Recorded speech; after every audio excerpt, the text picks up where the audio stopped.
Hello friends, welcome to MS study circles. आज class रे आमे देखिबा कंप्यूटर अवेयरनेस रो मॉक टेस्ट नंबर 1 जोड़ा कि बहुत इंपोर्टेंट रहिबो तुमर अपकमिंग ओडिशा सीएचएसएल 2024 पाई। आज क्लास रे आमे 20 टी मोस्ट एक्सपेक्टेड कंप्यूटर अवेयरनेस रो क्वेश्चन को डिस्कशन करिबा जो क्वेश्चन गुडी को पूर्व ओडब्ल्यूएससी एग्जाम रे आसी सारी छि। लेट करिबानी प्रथम क्वेश्चन कोन अछि देखिबा। देख प्रथम क्वेश्चन कौन अच्छी which of the forms is used by network layer to transfer data. Network layer रे डाटा ट्रांसफर क्यों फॉर्म रे हुए तुमको पचरा जाइए। तो राइट आंसर हो पॉकेट फॉर्मेट रे आमे ओएसआई मॉडल रे हैला ओएसआई मॉडल रे हमर 7टा लेयर थाए हैला 7टी लेयर थाए से 7टी लेयर मध्यरु नेटवर्क लेयर होची गोटे। एठी डाटा केउ फॉर्म रे ट्रांसफर हुए ना पॉकेट्स फॉर्म रे ट्रांसफर हुए। तेणु ऑप्शन 1 तुमारो करेक्ट आंसर हे जिवो।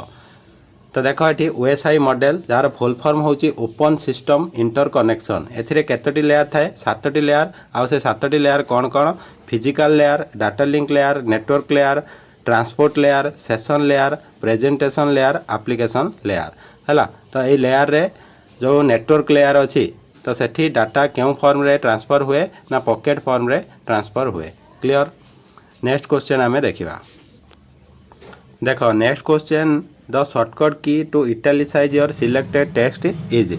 सिलेक्टेड टेक्स्ट को इटैलिसाइज करिवा पई आमे क्यों शॉर्टकट की व्यवहार करू। तो Ctrl+I आमे व्यवहार करू कोथि पई ना सिलेक्टेड टेक्स्ट को इटैलिसाइज करिवा पई बा इटैलिक करिवा पई बुझला। इटैलिक पई आमे शॉर्टकट की व्यवहार करंती Ctrl+I। Ctrl+B केउथि पई व्यवहार करंती ना सिलेक्टेड टेक्स्ट को बोल्ड करिवा पई। Ctrl+U सिलेक्टेड टेक्स्ट को अंडरलाइन करिवा पई हला अंडरलाइन करिवा पई एवं Ctrl+J सिलेक्टेड पैराग्राफ किबा टेक्स्ट को जस्टिफाई करिवा पई हला कोन ना जस्टिफाई पई बुझियाला। नेक्स्ट क्वेश्चन आमे देखिबा। तो नेक्स्ट देख what is the shortcut key to lock your desktop. Desktop को लॉक करिया पई केउ शॉर्टकट की व्यवहार करा जाए विंडोज की +L। विंडोज की +L आमे व्यवहार करंती हमर डेस्कटॉप को लॉक करिवा पई। ता सहित विंडोज की सहित बा लोगो सहित जदि एम आमे टाइप करिबा तो एटा कहार शॉर्टकट की मिनिमाइज ऑल विंडोज हैला। सब विंडोज को जदि मिनिमाइज करिया को चाहउचंती आमे शॉर्टकट की विंडोज +M को टाइप करिबा हैला। विंडोज लोगो +N कहार शॉर्टकट की open the notification centre and calendar.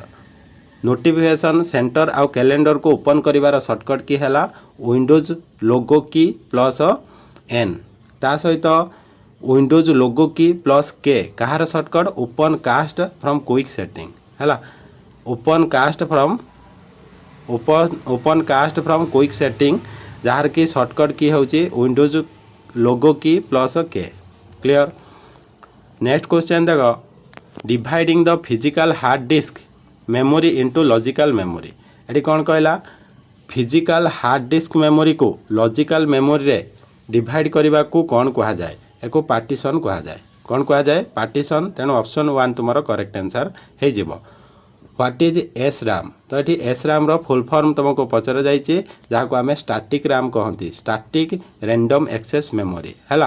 तो static random access memory SRAM रो फुल फॉर्म हैला। तो नेक्स्ट देखिबा to find the maximum of a range of marks named math the formula will be. से कहूँ गोटे range जदि मैथ हुए तार मैक्सिमम वैल्यू फाइंड करने आमे क्यों फंक्शन को यूज करिबा बा क्यों फॉर्मूला को व्यवहार करिबा। तो प्रथमे फॉर्मूला पाई इक्वल दिया जाए तापरे मार्क्स लिखा जाए MAX तापरे रेंज दिया जाए हैला। रेंज होची एठी कोन देची मैथ्स देची MATHS हैला। तो यहाँ हूँ तुम फॉर्मूला हो जेहेतु ये इक्वाल कौन सी ऑप्शन रे नाही तेणु इक्वाल को आमे काटिदबा जा रहिला सेटा बुझेला। तेणु मार्क्स मैथ्स हैला एटा तुम राइट आंसर हो ऑप्शन 2 तुम राइट आंसर हो। नेक्स्ट देखो if a new device is attached to a computer such as printer or scanner its desk must be installed before the device can be used। तो ये कहूँ कौन से गोटे नुआ डिवाइस को तुम्हें कंप्यूटर सहित कौन कर अटैच कर से प्रिंटर हो कि स्कानर हो। तेणु तार कौनटा पूर्वर आमको डिवाइस रे इंस्टॉल करने को पड़ो से से जो पर्टिकुलर डिवाइस को आम यूज करने को हेले आमको तार कौनटा कंप्यूटर रे आगरू इंस्टॉल करने को पड़ो राइट आंसर हो ड्राइवर है बिना ड्राइवर रे आम से डिवाइस को कौन करें ना हूँ यूज करें ना कारण एठी कौन कंप्यूटर ता सहित कम्युनिकेट करें ना से डिवाइस सहित जदि ड्राइवर न रहिबो बुझिला तेणु ऑप्शन 2 तुम करेक्ट आंसर हो देख ड्राइवरटा कौन ड्राइवर गोटे हूँ software component that allows operating system to communicate and interact with a specific hardware device आमे जो हार्डवेयर डिवाइस जमीन कि स्कानर है प्रिंटर लगेले क्या सहित कंप्यूटर सहित कंप्यूटर जो रोचे ऑपरेटिंग सिस्टम कम्युनिकेट करवा दरकार से स्पेसिफिक हार्डवेयर डिवाइस सहित से हेल्प किए करे ना हूँ हार्डवेयर हूँ ऑपरेटिंग सिस्टम आउ स्पेसिफिक हार्डवेयर डिवाइस सहित लिंक गुटे एस्टाब्लिश करे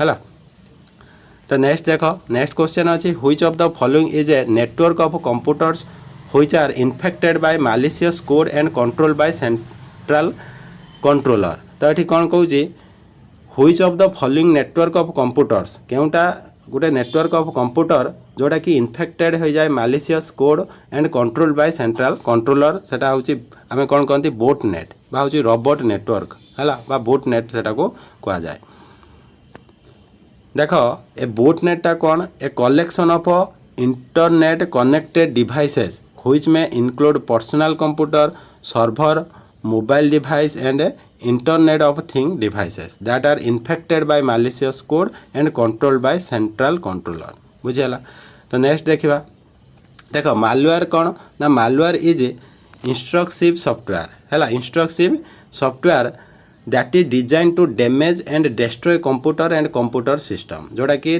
डिजाइन कराई कंप्यूटर को कौन करने ना डिस्ट्रॉय करने कंप्यूटर सिस्टम को डिस्ट्रॉय करने तो मालवेयर टाइप सब अच्छी viruses worms Trojan horse ransomware and spyware next question देखा different components on the motherboard of a PC unit are connected together by set of parallel electrical conducting lines are called तो देख ये कही different components on the motherboard of a PC unit रो जो motherboard रो PC unit अच्छी different component हूँ connect थाए है set of parallel electrical conducting line सहित से जो पैरेलल कौन इलेक्ट्रिकल कंडक्टिंग लाइन को आमे कौन कहती ना हूँ बसेस कहती है बसेस तेणु ऑप्शन 2 तुम करेक्ट आंसर हो नेक्स्ट देख headers and footers are used in the document to तो हेडर आ फोटर को आम डॉक्यूमेंट रे कहीं व्यवहार करती enhance the overall appearance of the document appearance तो व्यवहार करा जाए ना mark the starting and ending of a page केवल स्टार्टिंग आ एंडिंग देखापी यूज करती जोड़ा कि पूरा भूल हो mark large document more readable large document को भल भाव में पढ़ी हम सेमती किसी नुहे page number automatically appears on the document when is printed जोटा कि ठीक है तो देख आम जो हेडर आ footer are specifically designed to automatically insert page number, date, author name or other information onto every page of a document when it is printed. This saves times and ensure consistency in the document's presentation. Next देखो SSL was developed by DES to provide security when transmitting information on the internet. तो SSL को develop कहा द्वारा करा जायछि जोड़ा कि security provide करे जेतेबेले information internet रे कौन हुए ना ट्रांसफर हुए एटा कहा द्वारा डेवलप कराई नेटस्केप द्वारा है नेटस्केप द्वारा डेवलप कराई SSL को बुझेगा तेणु ऑप्शन 2 तुम करेक्ट आंसर हो गला SSL जार की फुल फॉर्म होची secure sockets layer is an encrypted based internet security protocol एटा गोटे एनक्रिप्टेड बेस्ड सिक्योरिटी प्रोटोकॉल जहाँ कि डेवलप करा जायतिला कहा द्वारा नेटस्पेस द्वारा 1995 for the purpose of ensuring privacy authentication data integrity and internet communication बुझे कि नहीं नेक्स्ट देखा next question full form of DSL रो फुल फॉर्म है कौन डिजिटल सब्सक्राइबर लाइन तेणु ऑप्शन 1 तुम करेक्ट आंसर हो DSL डिजिटल सब्सक्राइबर लाइन गोटे हूँ modern technology that uses existing telephone line to transport high band with data such as multimedia and video to service subscriber. तो यहाँ कौन हो modern technology उपर बेस्ड। तो टेलीफोन लाइन रे व्यवहार करा जाए कौन transport high band with data transformation पाई है। तो जार की फुल फॉर्म हो डिजिटल सब्सक्राइबर लाइन। नेक्स्ट देखा व्हाट इज बैकअप। बैकअप कौन filter and old data from new जोड़ा कि भूल हो। Copy to save a data from original source to another destination जोड़ा कि ठीक है। कॉपी करवा आम कौन ना हूँ ओरिजिनल फाइल रो बा ओरिजिनल सोर्स रो अनदर सोर्स को डाटा को ट्रांसफर करने को आम कौन कहती कॉपी कहती बुझी हो। तो ये देख backup is copying of physical और वर्चुअल फाइल और database to a secondary location for protection in case of equipment failure. तो ये बैकअप नवा द्वारा कौन प्रॉफिट हुए ना जदि इक्विपमेंटा फेलुअर हुए ताहले आमे डाटा सुरक्षित पाई थांती हैला। देखो नेक्स्ट क्वेश्चन अच्छी इन नेटवर्क सर्विसेस विन्स स्टैंड फॉर। विन्स रो फुल फॉर्म तुमको ये पचरा जाइए जार की फुल फॉर्म रहिबो Windows Internet name service. Windows Internet name service full form हैला विन्स रो। क्लियर। देखो next question which among the following object oriented programming language developed by Microsoft है। तो माइक्रोसॉफ्ट द्वारा डेवलप करा जाइथिबा प्रोग्रामिंग बा होची ऑब्जेक्ट ओरिएंटेड प्रोग्रामिंग लैंग्वेज कौन है सी हाश। सी हाश तो यहाँ को कौन पढ़ा जाए ना सी शार्प बोली पढ़ा जाए। सी शार्प बोली पढ़ा जाए। The C sharp is the object oriented programming language कहा द्वारा डेवलप कराई माइक्रोसॉफ्ट द्वारा। सी हाज जेनरल पर्पज कौटी व्यवहार कराए modern and object oriented programming language जहाँ को आम सी शार्प बोली पढ़ती एटा डेवलप कराइला माइक्रोसॉफ्ट द्वारा 2000 मसीह।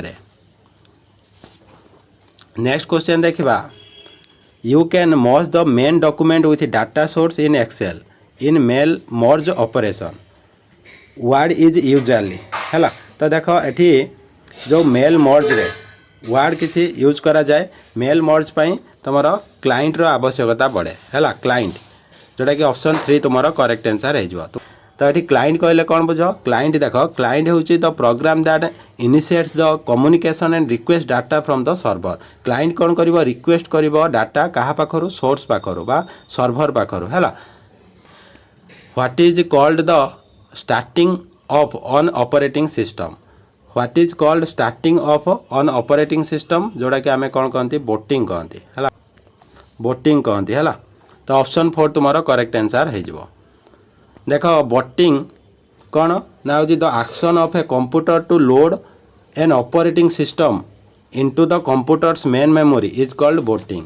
तो जिते आम कंप्यूटर को फास्ट ऑन करवा कंप्यूटर सिस्टम रे जो लोड नब ऑपरेटिंग सिस्टम लोड नब कंप्यूटर मेन मेमोरी रे सेटा को आम बोटिंग बोली कही थाऊ है। तो बोटिंग मेनली दुई प्रकार अच्छी गोटे है वार्म बोटिंग आ गोटे कोल्ड बोटिंग। कोल्ड बोटिंग कौन जिते बड़े पावरलेस स्टेट रे थिबो कंप्यूटर फास्ट टाइम ताको ऑन करवा से ऑन हबो fast operating system main memory रे लोड हबो जोटा को कोल्ड बोटिंग कहवा। आउ जते बड़े पावर स्टेट रे थिबो सेते बड़े जो बोटिंगटा करवा आमे सेटा हला warm boating. The object of the visited website R stored in the local disk is dash folder है। से कहूँ the object of the visited website R stored in the local disk is called cache memory है। तो cache memory कौन हुए ना cache memory आम जदि बारंबार फ्रिक्वेंटली यूज करुवा वेबसाइट रो डाटा सब स्टोर होगी रहे cache memory. Cache memory also called cash supplementary memory system that temporarily stored frequently used instruction and data for quicker processing by the central processing unit of a computer. Next question देखिवा column bar pie line scattered a type of dash। तो एगुड़ी को सब आम chart कही था है। तो एगुड़ी को column bar pie line एगुड़ी को सब गोटे गोटे चार्ट रो एग्जांपल। नेक्स्ट क्वेश्चन देखिवा which is the default alignment in Word. Word रो जो एमएस वर्ड आम यूज करती एमएस वर्ड। तो एमएस वर्ड रो डिफॉल्ट अलाइनमेंट आमको पचार तो लेफ्ट अलाइनमेंट हूँ default alignment of MS Word. तेणु ऑप्शन 1 तुम करेक्ट आंसर हो। यहाँ थिला आज शेष क्वेश्चन। क्लास टी केमती लगिला आपण मैंने कमेंट माध्यम जनइबे। जदि क्लास टी भल लगी क्लास टी को लाइक करी सांग मान सहित शेयर करदे। Thank you. जय जगन्नाथ।